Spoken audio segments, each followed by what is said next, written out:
on this day of the Kabyle nation. As our people continue to endure suffering and oppression, I'm deeply honored to stand among you.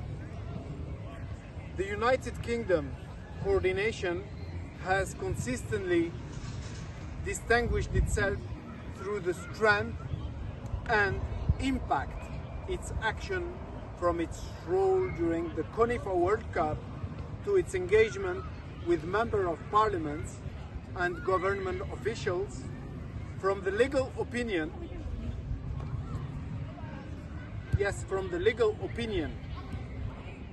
for Kabylie self-determination to the historic declaration of House of Lords, not to mention the parliamentary question to His Majesty's government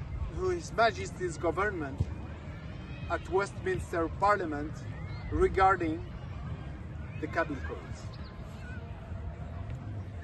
UK activists, us, you, have always demonstrated remarkable loyalty, creativity, and dedication. I would also like to pay tribute to those who are not longer with us, especially Darashid. We owe him a deepest respect. He was a guiding light for our community, and though he left us last year, his legacy will never be forgotten. Your efforts on the international stage, our effort on the international stage, have been consistently effective, and the Free Kabylie will remember and honor commitment, all your commitments.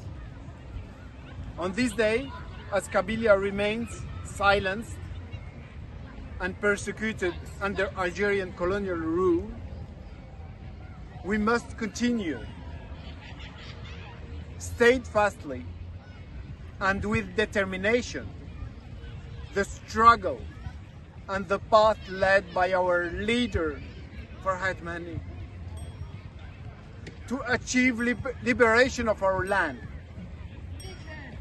Long life to Mas Farhat Mahani, Mas Aslouay.